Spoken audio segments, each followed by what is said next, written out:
Praise the lord. ದೇವರು ನಿಮ್ಮೆಲ್ಲರನ್ನು ಆಶೀರ್ವದಿಸಲಿ. ಈ ದಿನಕ್ಕಾಗಿ ನಾನು ದೇವರಿಗೆ ಕೃತಜ್ಞತೆ ಸಲ್ಲಿಸ್ತಾ ಇದ್ದೀನಿ. ಯಾರ್ಯಾರು ಈ ದಿನ ಯೂಟ್ಯೂಬ್ನಲ್ಲಿ ನೋಡ್ತಾ ಇದ್ದೀರೋ ಕರ್ತನ ನಾಮ ಮಹಿಮೆ ಪಡಿಸ್ರಿ. ಆತನ ಕೃಪೆ ಇಲ್ಲದಿದ್ದರೆ ನೀವು ಸಂಧಿಸಲು ಸಾಧ್ಯವೇ ಇಲ್ಲ. ಆತನ ನಾಮ ಮಹಿಮೆ ಪಡಿಸುವುದಕ್ಕೋಸ್ಕರನೇ ಈ ದಿನ ಈ ಸಮಯ ಆಯ್ತುಪಡಿಸಿರುವುದು. Hallelujah, hallelujah. ನೋಡಿರಿ, ಈ ದಿನ ತೆಗೆದುಕೊಂಡಿರುವ ವಾಕ್ಯ ನನ್ನ ಹತ್ರ, ನಿಮ್ಮ ಹತ್ರ, ನೋಡುವವರೆಲ್ಲರ ಹತ್ರ ದೇವ್ರು ಏನು ಮಾತಾಡ್ತಾರೆ, ಪರಿಶುದ್ಧಾತ್ಮನ ಏನು ಮಾತಾಡ್ತಾರೆ ಅಂತ ನೋಡೋಣವೇ. ಮೊದಲಾಗ ಆತನ ನಾಮ ಮಹಿಮೆ ಪಡಿಸೋಣ. ಎಲ್ಲರೂ ಕಣ್ಗಳನ್ನು ಮುಚ್ಚಿ ಈ ದಿನ ಸೇವೆಯನ್ನು ಅಂತರಿಕ್ಷ ಶುದ್ಧೀಕರಿಸಲಿ ಎಂದು ಬೇಡಿಕೊಂಡು ಕರ್ತನ ನಾಮ ಮಹಿಮೆ ಪಡಿಸೋಣ. ಬನ್ನಿ. ಕರ್ತನೇ ಸ್ತೋತ್ರ ಸ್ವಾಮಿ. ದೇವನೇ, ಸೇವೆಯನ್ನು ಮಾಡುವುದಕ್ಕೆ ಈ ಸಮಯ ದೇವನೇ ಅಂತರಿಕ್ಷ ಶುದ್ಧೀಕರಿಸು. ಕರ್ತಾವೇ, ಪರಿಶುದ್ಧಾತ್ಮನನ್ನು ಸ್ವಾಗತ ಮಾಡ್ತಾ ಇದ್ದೀನಿ. ಪರಿಶುದ್ಧಾತ್ಮನ ಅದ್ಭುತ ಮಾಡಲಿ ನನ್ನ ಸುತ್ತಲೂ ದೇವನೇ, ನೋಡುವವರ ಸುತ್ತಲೂ ದೇವನೇ ಸ್ತೋತ್ರ. ದೂತರುಗಳು ಪರಲೋಕದಿಂದ ದೇವದೂತರುಗಳು ಇಳಿದು ಬರಲಿ ಕರ್ತಾವೆ. ಅವರವರ ಆತ್ಮಕ್ಕೆ ಬೇಕಾದ ವಾಕ್ಯ ರಿಸೀವ್ ಮಾಡಿಕೊಳ್ಳಲಿ ದೇವನೇ. ಸ್ತೋತ್ರ ಸ್ವಾಮಿ. ದೈವ ಸಾನ್ನಿಧ್ಯ ಇಳಿದು ಬರಲಿ. ಎಲ್ಲಿ 2-3 ನನ್ನ ನಾಮದಲ್ಲಿ ಕೂಡಿ ಬರುವರು ಅಲ್ಲಿ ನಾನು ಇಳಿದು ಬರುತ್ತೇನೆ ಎಂದು ಹೇಳಿದ ದೇವನೇ, ಇಳಿದು ಬಾರಪ್ಪ.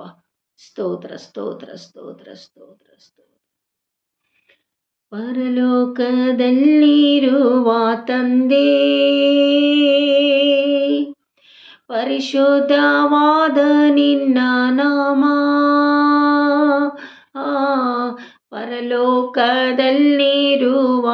ತಂದೆ, ಪರಿಶುದ್ಧವಾದ ನಿನ್ನ ನಾಮ.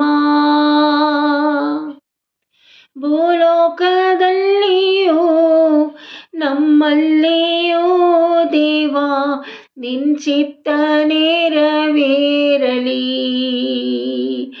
ಭೂಲೋಕದಲ್ಲಿಯೂ ನಮ್ಮಲ್ಲಿಯೂ ದೇವಾ ನಿನ್ನ ಚಿತ್ತ ನೆರವೇರಲಿ.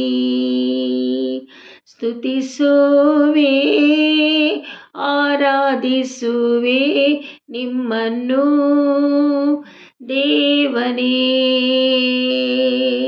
ಸ್ತುತಿಸುವೆ, ಆರಾಧಿಸುವೆ ನಿಮ್ಮನ್ನು ದೇವನೇ. ಶಿವೇ ಸ್ತೋತ್ರ ಸ್ತೋತ್ರ ಸ್ತೋತ್ರ. ಪರಲೋಕದ ಬಾಗಿಲು ತೆರೆಯಲ್ಪಡಲಿ ದೇವನೇ. ಕರ್ತನ ನಾಮ ಮಹಿಮೆ ಹೊಂದಲಿ ಅಪ್ಪ.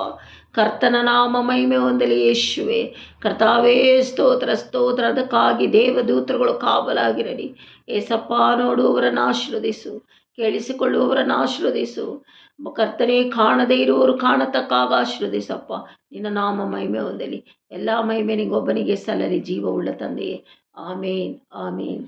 ಬನ್ನಿರಿ, ಈ ದಿನ ತೆಗೆದುಕೊಂಡಂಥ ವಾಕ್ಯ ಯಾಕೋಬನ ಬಗ್ಗೆ ನಿಮಗೆಲ್ಲರಿಗೂ ಗೊತ್ತಿದೆ ಅಲ್ವಾ? ಹಾಗಾದರೆ ನೋಡಿ, ಯಾಕೋಬನು ಇಲ್ಲಿ ಮಾತನಾಡ್ತಾ ಇರೋದು ಜಗಳ ಗಂಟಿತನ, ಪ್ರಪಂಚದ ಬುದ್ಧಿ, ಇವುಗಳಿಂದ ನೀವು ಎಚ್ಚರಿಕೆಯಾಗಿರಬೇಕು ಅನ್ನುವುದೇ ಇದರ ಪೀಠಿಕೆ.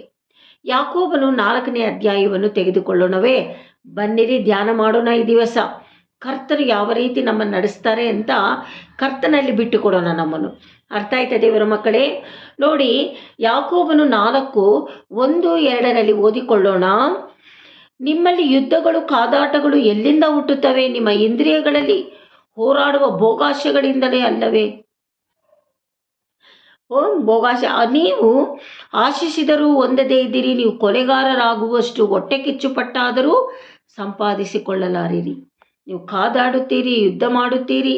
ನೀವು ದೇವರನ್ನು ಬೇಡಿಕೊಳ್ಳದ ಕಾರಣ ನಿಮಗೇನು ದೊರೆಯುವುದಿಲ್ಲ. ನೋಡಿ, ನಾವು ದೇವರನ್ನು ನೋಡದೆ ಪ್ರಪಂಚದಲ್ಲಿ ಇರುವವರನ್ನೇ ನೋಡ್ತೀವಿ.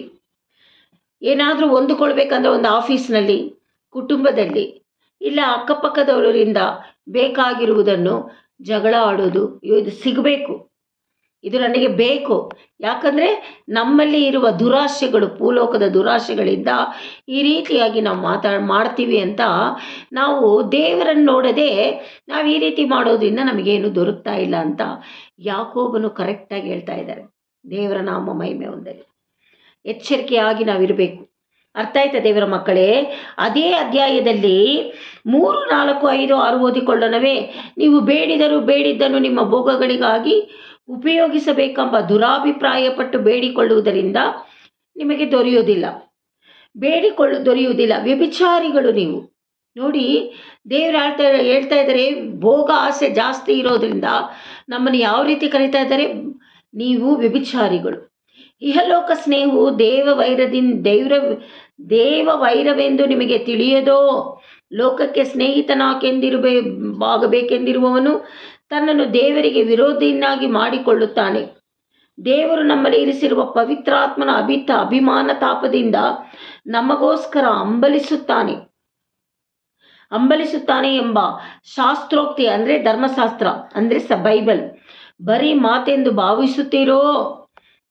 ಆತನು ನಮ್ಮ ಮೇಲೆ ಅತಿಶಯವಾದ ಕೃಪೆಯನ್ನು ಇಡುತ್ತಾನೆ. ಆದುದರಿಂದ ದೇವರು ಅಹಂಕಾರಿಗಳನ್ನು ಎದುರಿಸುತ್ತಾನೆ, ದೀನರಿಗಾದರೂ ಕೃಪೆಯನ್ನು ಅನುಗ್ರಹಿಸುತ್ತಾನೆ ಎಂದು ಧರ್ಮಶಾಸ್ತ್ರ ಹೇಳುತ್ತದೆ ಅಂತ ಯಾಕೋಬನು ಹೇಳ್ತಾ ಇರೋದು. ನೀವು ಧರ್ಮಶಾಸ್ತ್ರದಲ್ಲಿ ಕೊಟ್ಟಿರುವುದನ್ನು ನಂಬದೆ ನಿಮ್ಮ ಇಷ್ಟ ಪ್ರಕಾರವಾಗಿ ಲೋಕದ ಆಸೆಗಳಿಂದ ಹಾದು ಹೋಗುವಾಗ ಜಗಳ ಹುಟ್ಟುತ್ತದೆ, ಹೊಟ್ಟೆ ಕಿಚ್ಚು ಬರ್ತದೆ, ಒಬ್ಬರು ನೋಡಿಬೇಕು, ಕೊಲೆ ಮಾಡಬೇಕು ಅನಿಸ್ತದೆ. ಯಾಕಂದರೆ ನಾವು ಬಯಸುವುದನ್ನು ಆಗದೇ ಇರುವುದರಿಂದ. ನಮಗೆ ನಾವು ಹೊಂದಿಕೊಳ್ಳಬೇಕಾದರೆ ಪರಲೋಕದಲ್ಲಿರುವ ತಂದೆಯನ್ನು ನೋಡಬೇಕು, ಧರ್ಮಶಾಸ್ತ್ರದಲ್ಲಿರುವ ವಾಕ್ಯಗಳನ್ನು ನಾವು ನಂಬಬೇಕು, ಧ್ಯಾನ ಮಾಡಬೇಕು.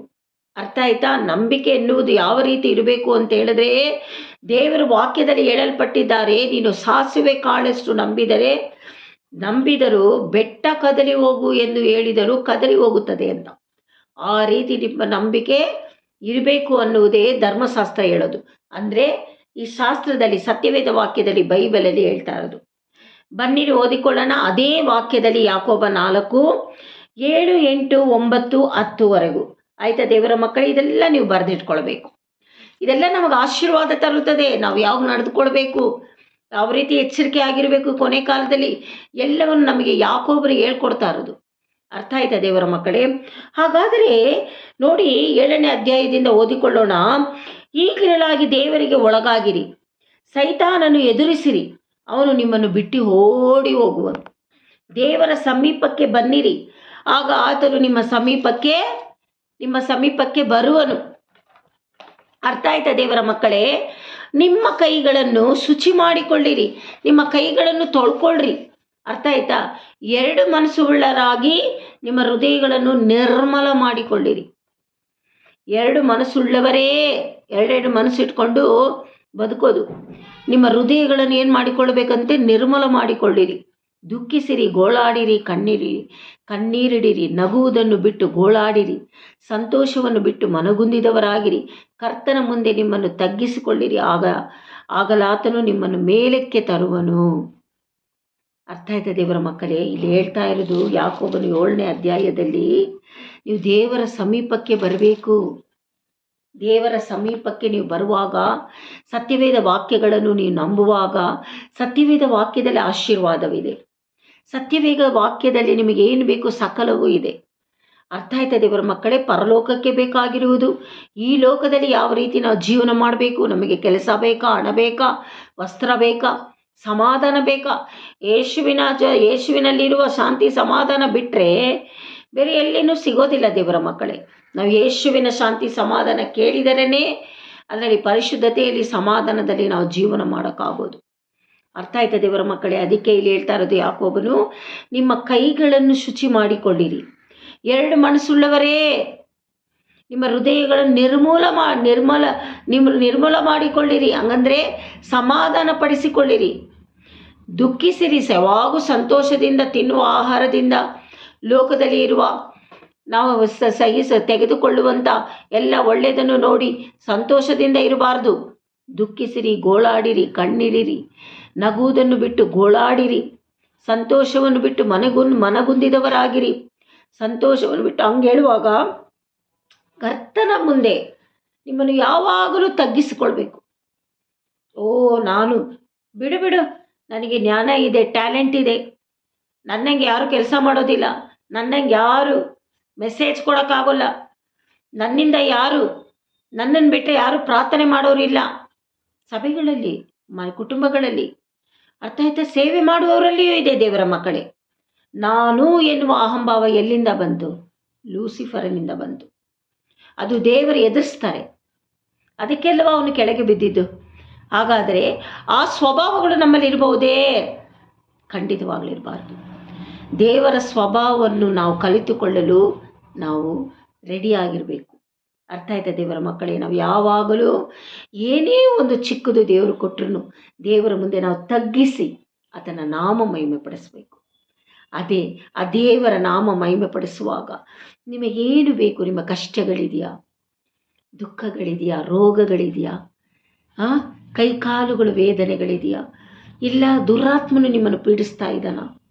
ಇಲ್ಲ ಮನೆಯಲ್ಲಿ ನಿಮ್ಮನ್ನು ಯಾರು ಕಂಡುಕೊಳ್ತಾ ಇಲ್ವಾ? ನಿಮ್ಮನ್ನು ತಳ್ಳಿಬಿಟ್ಟಿದ್ದಾರಾ? ಎಲ್ಲವನ್ನು ಸರಿಪಡಿಸುವ ದೇವನಾಗಿದ್ದಾನೆ. ಅದಕ್ಕೆ ನಾನೇ ಸಾಕ್ಷಿ. ಅರ್ಥ ಆಯ್ತಾ ದೇವರ ಮಕ್ಕಳೇ? ದೇವರು ನನ್ನನ್ನು ಆಶೀರ್ವದಿಸಿದ್ದಾರೆ, ನಿಮ್ಮೆಲ್ಲರನ್ನು ಆಶೀರ್ವದಿಸಿದ್ದಾರೆ ದೇವರ ಮಕ್ಕಳೇ. ಆ ಆಶೀರ್ವಾದವನ್ನು ನಾವು ಹೇಗೆ ಪಡೆದುಕೊಳ್ಳಬೇಕೆನ್ನುವುದೇ ಯಾಕೋಬನು ಇಲ್ಲಿ ಮಾತಾಡ್ತಾ ಇರೋದು. ಅರ್ಥ ಆಯ್ತಾ ದೇವರ ಮಕ್ಕಳೇ? ಹೀಗೆ ಅಪೊಸ್ತಲರು ಆವಾಗ ಸೇವೆ ಮಾಡಿದ್ರು ನಮಗೆ ಹೇಳಿಕೊಡುವಾಗ ನಾವು ಕಲಿಬೇಕಾ ಇಲ್ವಾ? ನಾವು ಕಲಿತು ಈ ವಾಕ್ಯಗಳ ಪ್ರಕಾರವಾಗಿ ನಾವು ಅದೇ ರೀತಿಯಲ್ಲಿ ಹೋಗ್ತಾ ಇದ್ರೆ ದೇವರು ಎಷ್ಟು ಸಂತೋಷ ಪಡ್ತಾರೆ ಗೊತ್ತಾ? ಪರಿಶುದ್ಧಾತ್ಮನು ಸಂತೋಷಪಟ್ಟು ನಮಗೋಸ್ಕರ ಹೋಗಿ ಪರಲೋಕದಲ್ಲಿ ಸಾಕ್ಷಿ ಹೇಳುವವನಾಗಿದ್ದಾನೆ. ಪರಿಶುದ್ಧಾತ್ಮನು ಮನುಷ್ಯನು. ಅರ್ಥ ಆಯ್ತಾ? ತಂದೆ ಮಗ ಪರಿಶುದ್ಧಾತ್ಮನು ಒಂದೇ. ಅರ್ಥ ಆಯ್ತಾ ದೇವರ ಮಕ್ಕಳೇ? ನಿಮ್ಮ ಕೋರಿಕೆಗಳು ಆತನಿಗೆ ಗೊತ್ತಿದೆ. ನೀವು ತಗ್ಗಿಸಿಕೊಳ್ರಿ, ನಿಮ್ಮನ್ನು ತಗ್ಗಿಸಿಕೊಳ್ರಿ. ನಾನು ಎನ್ನುವ ಅಹಂಭಾವ ನಿಮ್ಮಲ್ಲಿ ಕೋಪ ಇದೆಯಾ? ಹೊಟ್ಟೆ ಕಿಚ್ಚಿದೆಯಾ? ಬೇರೆಯವ್ರ ಮೇಲೆ ಅಯ್ಯೋ ಇವರೆಲ್ಲ ಚೆನ್ನಾಗಿದ್ದಾರೆ ಅಂತೇಳಿ ದುಃಖ ಪಡ್ತಾ ಇದ್ದೀರಾ? ನಿಮ್ಮ ಹೃದಯನೇ ವೇದನೆ ಪಡ್ತಾ ಇದೆಯಾ? ದೇವರು ಹೇಳಿದ್ದಾರೆ ನಿಮ್ಮ ಹೃದಯ ನನಗೆ ಆಲಯ ಅಂತ. ವೇದನೆ ಪಡಿಸಬಹುದೇ? ವೇದನೆ ಪಡಿಸಬಾರ್ದು ದೇವರ ಮಕ್ಕಳೇ. ಅರ್ಥ ಆಯ್ತಾ? ಈ ದಿನದಿಂದ ಈ ಸಮಯದಲ್ಲಿ ಜಾನ್ವರಿ ತಿಂಗಳು 2025ನಲ್ಲಿ ನಾವು ರೀಕವರ್ ಆಗೋಣ, ಅಂದರೆ ಮಾರ್ಪಡೋಣ. ಅದಕ್ಕೆ ನಾವು ಸಹಾಯ ಯಾರ ಹತ್ರ ಕೇಳಬೇಕು? ಪರಿಶುದ್ಧಾತ್ಮನ ಹತ್ರ ಕೇಳಬೇಕು. ನಮ್ಮನ್ನು ನಾವೇ ಮಾರ್ಪಡಿಸಲು ಸಾಧ್ಯವಿಲ್ಲ. ನಾವು ಹೇಗೆ ಯಾವ ರೀತಿ ಪ್ರಾರ್ಥಿಸಬೇಕು, ಯಾವ ರೀತಿ ಪರಿಶುದ್ಧಾತ್ಮನ ಹತ್ರ ಕೇಳಬೇಕು, ಹೊಂದಿಕೊಳ್ಳಬೇಕು, ಎಲ್ಲ ಪರಿಶುದ್ಧಾತ್ಮ ನಮಗೆ ತಿಳಿಸಿಕೊಡುವವನಾಗಿದ್ದಾನೆ. ಅರ್ಥ ಆಯ್ತಾ ದೇವರ ಮಕ್ಕಳೇ? ಇದನ್ನ ಸಂದೇಶ ನಿಮ್ಮೆಲ್ಲರನ್ನು ಆಶೀರ್ವದಿಸಲಿ ಅಂತ ನಾನು ಕರ್ತನಲ್ಲಿ ಬೇಡಿಕೊಳ್ತಾ ಇದ್ದೀನಿ. ಕರ್ತನ ನಾಮ ಮಹಿಮೆ ಹೊಂದಬೇಕು. ಕಲ್ತಿದ್ದೀರಾ ಎಂದು ನಾನು ನಂಬುತ್ತೇನೆ. ನೋಡದೇ ಇರುವವರಿಗೂ ಯೂಟ್ಯೂಬನ್ನು ಹಂಚಿಕೊಳ್ಳ್ರಿ. ನೋಡದೇ ಇರುವವರಿಗೂ ತೋರಿಸಿಕೊಡಿ. ಈ ಮೆಸೇಜ್ಗಳನ್ನು ಒಬ್ಬರಿಗೊಬ್ಬರು ಹಂಚ್ಕೊಳ್ರಿ. ಯಾರಿಗೋಸ್ಕರ? ನಾವು ರೀಕವರ್ ಆಗುವುದಕ್ಕೋಸ್ಕರ, ಕರ್ತನ ನಾಮ ಮಹಿಮೆ ಪಡಿಸುವುದಕ್ಕೋಸ್ಕರ.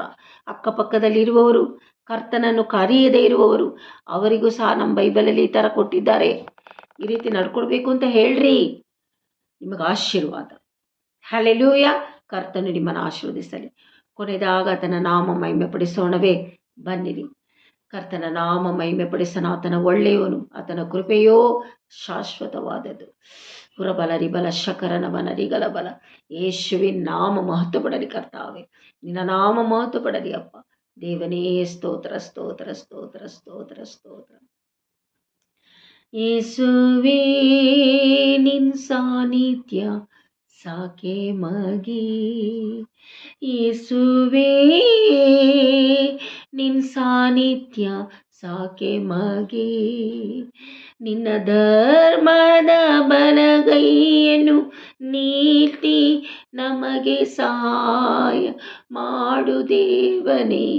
ಯೇಸುವೇ ನಿನ್ ಸಾನ್ನಿಧ್ಯ ಸಾಕೆ ಮಗಿ. Thank you Jesus, thank you Lord. ನಿನ್ನ ನಾಮ ಮಾತ್ರ ಮಹಿಮೆ ಹೊಂದಲಿ ಅಪ್ಪ. ಎಲ್ಲ ಮಹಿಮೆ ನಿನಗೊಬ್ಬನಿಗೆ ಸಲ್ಲಲಿ ನನ್ನ ಜೀವವುಳ್ಳ ತಂದೆಯೇ. Amen, amen. God bless you. ಕರ್ತನು ನಿಮ್ಮನ್ನು ಆಶೀರ್ವದಿಸಲಿ. Hallelujah, hallelujah.